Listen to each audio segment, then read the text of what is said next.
Assalamualaikum warahmatullahi wabarakatuh. Teman-teman, kita sering jadi kelinci percobaannya propaganda teman-teman HTI itu, yang sepertinya nggak bersyukur tinggal di Indonesia. Jadi hoaknya itu adalah pertama, Sultan Muhammad Al-Fatih itu penakluk Konstantinopel, kedua Sultan Muhammad Al-Fatih itu khalifah, ketiga Sultan Muhammad Al-Fatih itu pengirim Wali Songo. Oke, kita mulai ya. Yang pertama berperang dengan Bizantium itu bukan Muhammad Al-Fatih. Jadi pendiri Kesultanan Turki, Sultan Utsman I itu sudah berperang lawan Turki. Waktu itu mereka nggak mengklaim gelar sultan. Yang mengklaim gelar sultan pertama ya Sultan Murad I ini. Jadi perang berkali-kali wilayahnya Bizantium dipreteli dikit demi dikit gitu ya. Di antara para bangsawan Bizantium sendiri, mereka juga terlibat perang saudara. Begitu Sultan Murad I berkuasa, selain dia berperang langsung dengan Bizantium, dia juga mengirim agen rahasia untuk mengadu domba lah katakanlah gitu. Jadi pada saat perang saudara di Bizantium itu berakhir, kaisarnya udah terlalu capek untuk perang lagi. Dia pilih berunding dengan Sultan Murad I dan pilih menjadi negara bawahan Bayarupeti. Jadi di Sultan Murad pertama inilah yang menaklukkan Bizantium pertama kali. Bizantium pertama kali menjadi negara bawahannya Turki gitu. Dan Sultan Murad ini adalah raja Turki pertama yang gelarnya Sultan. Kalau sebelumnya tuh masih Bey kayaknya. Utsman I kan gelarnya Osman Bey gitu. Bey itu dulu gubernurnya Sultanan Seljuk kayaknya. Nah, kemudian Sultan Murad I diganti oleh anaknya Sultan Bayezid I. Sultan Bayezid ini juga walaupun masih bayar gitu ya, Bizantium tuh bayar. Yang ngadu domba terus. Yang diadu domba itu kadang pangeran menjanjikan atau adipati menjanjikan peti yang lebih gede kepada Sultan Bayezid dibantu. Begitu janjinya nggak dipenuhi, kaisar yang lama direinstall kayak gitu. Tapi dilalai dia buat kecerobohan, yaitu menduduki negara vasalnya Timur Leng, raja muslim lainnya yang keturunan Mongol gitu ya. Akibatnya Timur Leng itu ngirim pasukan ke Ankara, pasukannya Bayezid yang lebih gede itu kalah taktik, dia kalah ditawan bersama dua anaknya gitu loh. Akibatnya kan di Turki terjadi kekosongan kekuasaan. Empat anak yang eh, lolos ini dan ada yang nggak ikut perang, itu perang saudara selama 11 tahun. Bayangin 11 tahun, Turki terbelah empat tanpa raja. Nah di sini Bizantium, ya namanya raja yang harusnya dia bayar upetinya nggak ada, jadi merdeka lagi dong gitu. Bizantium memanfaatkan keadaan itu dengan membantu salah satu anak Sultan Bayezid, yaitu Sultan Muhammad I atau Mehmet I. Ingat, nggak ada Sultan Turki yang nama ofisialnya Muhammad, pasti versi Turki. Karena nama Muhammad itu memang dikhususkan untuk Rasulullah. Muhammad itu untuk Rasulullah. Kalau Sultan Turki atau orang Turki asli pasti pakai versi Turkinya Mehmet. Orang Turki bukan seperti kita. Kalau belum pure Arab itu belum puas. Kalau Turki harus ada rasa Turkinya. Muhammad jadi Mehmet, Hadijah jadi Hatice, apalagi tuh. Aisyah Aisyah. Sama Ibrahim tetap Ibrahim ya Ibrahim. Apalagi ya yang nama-nama. Ya nantilah cerita lagi. Nah di Sultan Muhammad I dibantu Bizantium sampai bisa ngalahin tiga saudara. Sana kalau habis menang perang yo bunuh semua saudaranya. Beda misalnya Safawid, Persia itu dibutakan aja, jadi nggak bisa jadi sultan atau jadi raja. Kalau di Turki itu dibunuh semua gitu. Jadi waktu Sultan Muhammad I itu tuh Bizantium bisa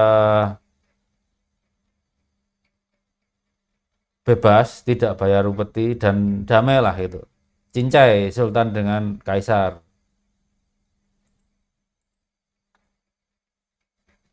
Kemudian Sultan Muhammad I meninggal kan diganti Sultan Murad II. Nah di bawah Sultan Murad II ini hubungannya nggak baik-baik aja antara karena di Bizantium juga terjadi suksesi kekuasaan. Hubungannya nggak baik-baik saja. Karena jadi Kaisar itu kan Kaisar John VIII. Kaisar John VIII ini membuat apa ya, menginstigasi perang saudara di Turki. Jadi pertama dia ngirim seseorang yang diklaim anak Bayezid namanya Mustafa untuk memberontak terhadap Sultan. Pemberontaknya gagal, tapi diulang dengan calon yang lebih kuat. Kalau tadi yang diduga anaknya Bayezid, yang kedua ini adik Sultan beneran, Kucuk Mustafa. Kucuk akhirnya kalah dihukum mati oleh Sultan. Akibat kalah dua kali ini, kan pilihannya harus menghukum Bizantium toh. Orang dia memicu pemberontakan. Akhirnya mereka berunding dan Bizantium memilih jadi vasal dan bayar upeti sebesar 300.000 keping perak per tahun. Jadi zaman Sultan Muhammad II, Sultan Murad II ini, Turki kembali jadi bawahan, Turki. Bizantium kembali jadi bawahannya Turki, sebagaimana masa di zaman Sultan Murad pertama dan Sultan Bayezid I. Pokoknya asal namanya Murad, Bizantium ditarik jadi negara bawahan gitu ya.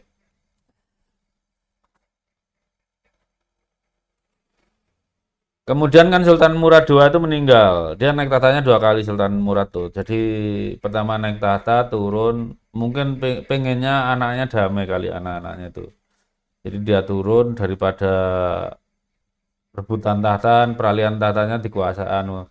Cuma ada kasus akhirnya dia dipaksa naik tahta lagi gitu loh oleh anaknya gitu. Nah, pada saat masa jabatan terakhir Sultan Murad II ini meninggal. Nah, Sultan Muhammad II yang akhirnya naik karena sebelumnya kan sudah jadi sultan.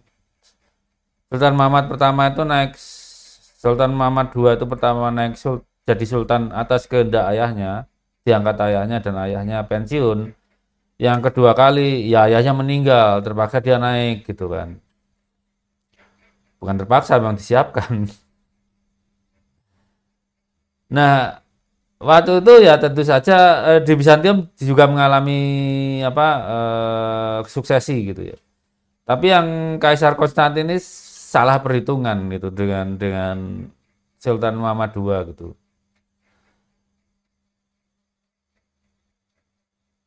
Bizantium waktu itu masih bayar upeti terhadap Sultan Muhammad II. Tapi di sisi lain mereka juga menahan sepupu Sultan, Orhan, cucu Sulaiman Celebi, anaknya Bayezid yang kalah oleh Raja Timur tadi. Walaupun Bizantium atau Konstantinopel itu membayar Sultan Turki, membayar upeti, tapi Sultan Turki juga membayar Konstantinopel sejumlah uang untuk terus menahan Orhan. Ini yang dijadikan bargaining oleh Konstantin. Dia minta bayarannya naik atau Orhan dilepas itu. Nah, akibatnya Muhammad kedua punya alasan untuk menggebuk Bizantium. Jadi jauh-jauh hari Muhammad II itu udah pengen melenyapkan aja Bizantium. Bizantium waktu itu ukurannya udah kecil banget teman-teman. Beda dengan masa Jaya, nanti kita bandingkan. Akibat tawar menawar yang salah dari Konstantin tadi, akhirnya Sultan Muhammad II memilih untuk menggempur. Jauh-jauh hari dia menyiapkan angkatan laut karena bantuan dari yang bisa diterima oleh Bizantium itu hanya lewat laut. Kalau darat itu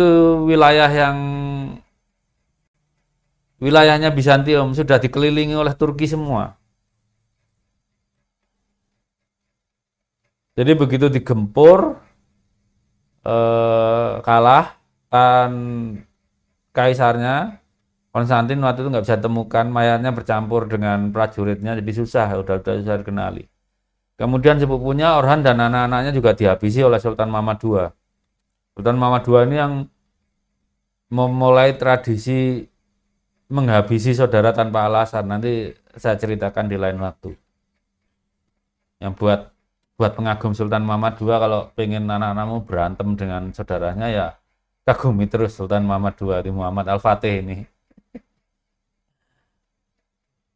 Jadi di sini kita bisa lihat bahwa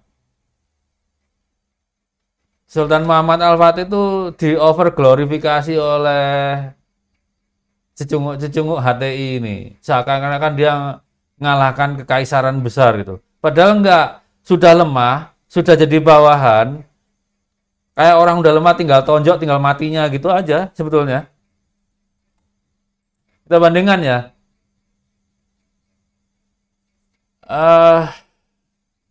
Ini saya jelaskan. Ini wilayah Bizantium di puncak kejayaannya. Puncak kejayaannya di sekitar abad ke-6 Masehi di bawah Kaisar Justinian I. Jadi hampir di seluruh pinggiran lautan Mediterania sampai Mesir itu wilayahnya. Tapi begitu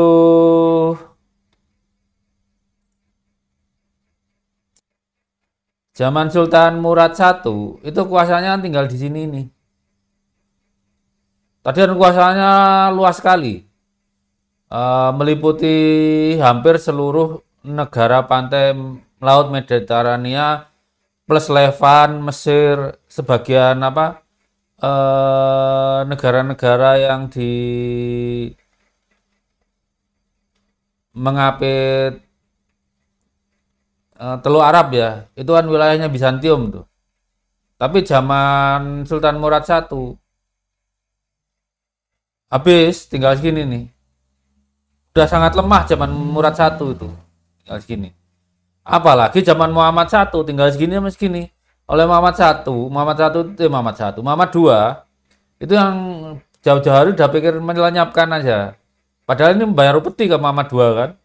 Muhammad II akhirnya waktu itu membangun angkatan laut untuk mengepung, ya. Kalau dari sini kan bisa dapat bantuan dari Rusia nih. Kalau dari sini dapat bantuan dari Eropa Barat nih. Oh, dijepit. Jadi dia udah bayar upeti, udah lemah, tinggal ditonjok, ngeblak, itu diglorifikasi oleh teman-teman HTI seakan-akan menaklukkan kaisaran besar. Ya tinggal sauprit ini. Terus yang hoak kedua itu Sultan Muhammad Al-Fatih adalah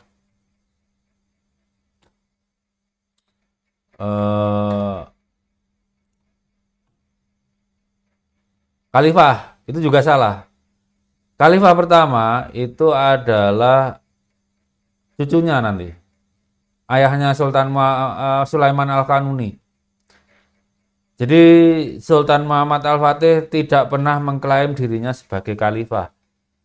Turki itu belum mengklaim sebagai kekhalifahan waktu itu. Khalifah itu baru zaman Sultan Salim I, dua raja berikutnya. Yang ketiga, Sultan Muhammad Fatih itu mengirim Wali Songo, itu juga salah, waktunya salah. Waktunya Wali Songo generasi pertama itu sejaman dengan Sultan Muhammad I, bukan Sultan Muhammad II. Jadi itu hoax yang dibangun oleh HTI seperti itu. Ini kan overglorifikasi gitu. Sultan Muhammad Fatih menaklukkan Konstantinopel. Konstantinopel itu sudah takluk, bayar upeti per tahun. Cuma oleh Sultan Muhammad Al-Fatih dinasti terakhirnya dibasmi. Jadi sejarah Romawi dari sejak Kaisar Konstantin I yang di mana Romawi Barat dan Timur itu pecah, itu diakhiri oleh Sultan Muhammad Al-Fatih. Sejak itu dia kan menggunakan gelar Kaisar Romawi, Kaisar Rum gitu. Sampai segini teman-teman. Wassalamualaikum warahmatullahi wabarakatuh. Sampai ketemu di kisah pembunuhan antar saudara yang disahkan oleh Sultan Muhammad Al-Fatih. Wassalamualaikum warahmatullahi wabarakatuh.